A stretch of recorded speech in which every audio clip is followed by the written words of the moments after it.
আসসালামু আলাইকুম। আমি মোহাম্মদ হাসানুজ্জামান সায়েন্টিফিক অফিসার হিসেবে কর্মরত আছি বাংলাদেশ বিজ্ঞান ও শিল্প গবেষণা পরিষদে। আজকে আমি তোমাদের সামনে উপস্থাপন করব পরমাণু এবং রাদারফোর্ডের আলফা কণা বিস্ফোরণ পরীক্ষা সম্বন্ধে বিস্তারিত। তো চলো শুরু করা যাক। সবার আগে আমরা জানব পরমাণু কি? পরমাণু হচ্ছে পদার্থের ক্ষুদ্রতম কণিকা, যেটাকে মনে করা হতো একসময় অবিভাজ্য।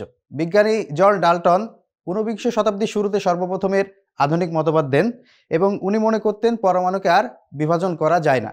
পরবর্তীতে দেখা যায় যে আসলে পরমাণুকে বিভাজিত করলে আরও অনেক মৌলিক কণিকা পাওয়া যায়, যেমন উল্লেখযোগ্য আছে ইলেকট্রন, নিউট্রন, প্রোটন।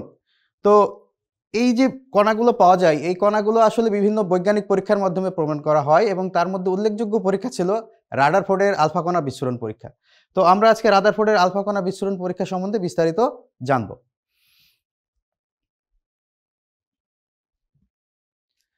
তো আমরা একটু আগেই বললাম যে পরমাণু যে মৌলিক কণিকাগুলো নিয়ে গঠিত, তার ভিতর উল্লেখযোগ্য হচ্ছে ইলেকট্রন, নিউট্রন এবং প্রোটন।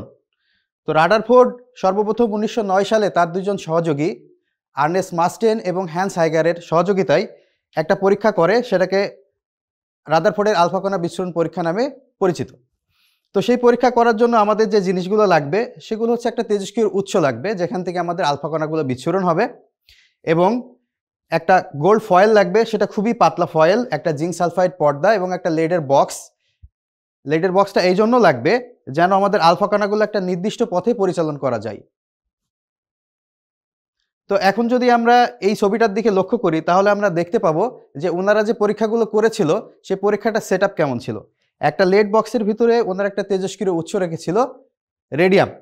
রেডিয়াম থেকে আলফা কণা বিস্ফোরণ হয়। আলফা কণা হচ্ছে ধনাত্মক চার্জযুক্ত। লেড বক্সের একটা ক্ষুদ্র ছিদ্র পথে যখন আলফা কণাগুলোকে বিস্ফোরণ করা হয়, তখন আলফা কণা সরাসরি স্বর্ণের পাতের উপরে হিট করে, এবং স্বর্ণের পাতের চারিপাশে জিঙ্ক সালফাইড পর্দা ছিল। যখন আলফা কণাগুলো জিঙ্ক সালফাইড পর্দার সাথে হিট করবে, তখন সেখানে এক ধরনের বিচ্ছুরণ তৈরি হবে। তো এখানে রাদারফোর্ডের আলফা কণা বিস্ফোরণ পরীক্ষার বিস্তারিত যে ছবি আছে, এখন এই ব্যাপারটাই আমরা একটা অ্যানিমেশনের মাধ্যমে দেখার চেষ্টা করব। এখন আমরা দেখব রাদারফোর্ডের আলফা কণা বিস্ফোরণ পরীক্ষার বিস্তারিত একটা অ্যানিমেশন ভিডিওর মাধ্যমে। তো চলো আমরা ভিডিওটা দেখি। তো একটু আগেই বললাম রাদারফোর্ড তার আলফা কণা বিস্ফোরণ পরীক্ষার জন্য কয়েকটি ম্যাটেরিয়াল ব্যবহার করেছিল। তার ভিতরে ছিল একটা তেজস্ক্রিয় রেডিয়াম, যেটা লেড বক্সের ভিতরে ছিল, একটা ছিল জিঙ্ক সালফাইড পর্দা, এবং আরেকটা ছিল পাতলা গোল্ড ফয়েল বা স্বর্ণের পাত। তো রেডিয়াম থেকে যখন আলফা কণাগুলো স্বর্ণের পাতের দিকে যাচ্ছিল, তোমরা খেয়াল করে দেখবে বেশিরভাগ আলফা কণাগুলো স্বর্ণের পাত ভেদ করে যাচ্ছে এবং জিঙ্ক সালফাইড পর্দায় গিয়ে আঘাত করছে এবং সেখানে আলোর বিস্ফোরণ ঘটছে। এবং খুব কম, প্রতি 20,000-এ একটা আলফা কণা ঠিক যে পথে যাচ্ছে এবং সে পথে আবার ফিরে আসছে। মোটামুটি 180 ডিগ্রি অ্যাঙ্গেল, যেটা আমরা জানি 180 ডিগ্রি অ্যাঙ্গেল উল্টা বিপরীত দিকে, তোমরা খেয়াল করে দেখতে পারবা যে প্রতি 20,000-এ একটা কণিকা আলফা কণা ঠিক যে পথে আসছিল সে পথেই ফিরে যাচ্ছে। কিছু সংখ্যক তার অরিজিনাল গতিপথ থেকে কিছুটা বেঁকে যাচ্ছে, কিন্তু বেশিরভাগই স্বর্ণপাত ভেদ করে জিঙ্ক সালফাইড পর্দায় আঘাত করছে। তো এখান থেকে ওনারা কিছু পর্যবেক্ষণ করেন। সেই পর্যবেক্ষণ থেকে তারা কিছু সিদ্ধান্তে উপনীত হয়। এখন এই সিদ্ধান্তগুলোই আমরা একটু দেখব। রাদারফোর্ড তার আলফা কণা বিস্ফোরণ পরীক্ষার মাধ্যমে কিছু পর্যবেক্ষণ করেন। সেই পর্যবেক্ষণগুলো এখন আমি তোমাদের সামনে উপস্থাপন করব।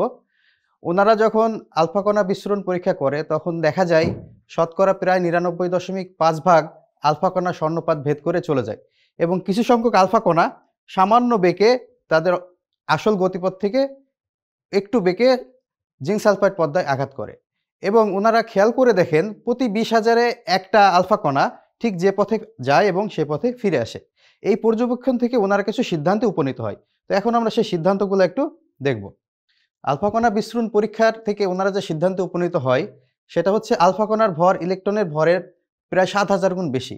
এই কারণে যখন আলফা কণাগুলো স্বর্ণের পাত ভেদ করে চলে যায়, ইলেকট্রন তার গতিপথকে কোনো বাধাগ্রস্ত করতে পারে না। এই জন্য বেশিরভাগ আলফা কণায় সোজাসুজি চলে যায়।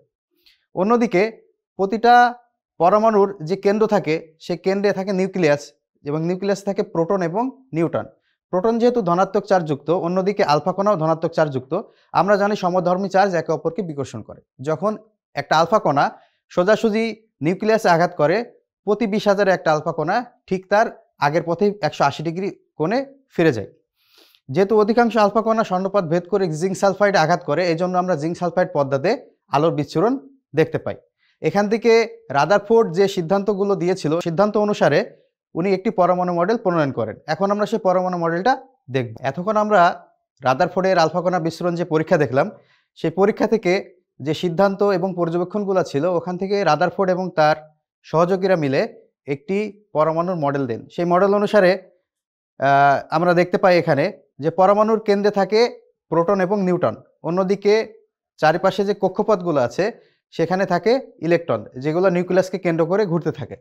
ইলেকট্রন যেহেতু ঋণাত্মক চার্জযুক্ত এবং প্রোটন যেহেতু ধনাত্মক চার্জযুক্ত, একে অপরের উপরে যে আকর্ষণ বলটা আছে, সেই আকর্ষণ বলের কারণে প্রোটন তার নির্দিষ্ট স্থান নিউক্লিয়াসে এবং ইলেকট্রন তার চারিপাশে যে বৃত্তাকার কক্ষপথগুলো আছে সেখানে স্থায়ীভাবে ঘুরতে থাকে পরমাণুর নিউক্লিয়াসকে কেন্দ্র করে।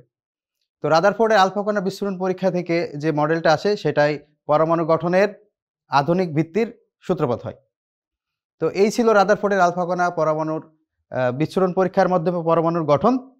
আশা করি তোমরা এখান থেকে রাদারফোর্ডের আলফা কণা পরমাণু বিস্ফোরণ পরীক্ষা থেকে পরমাণুর গঠন সম্বন্ধে বুঝতে পারছো। তাহলে বন্ধুরা, কেমন লাগলো তোমাদের আজকের পরীক্ষণটা, রাদারফোর্ডের আলফা কণা বিস্ফোরণ পরীক্ষা? আশা করি তোমরা বুঝতে পেরেছো। তাহলে পরবর্তীতে কোনো একটা ভিডিও নিয়ে তোমাদের সামনে আবার দেখা হবে।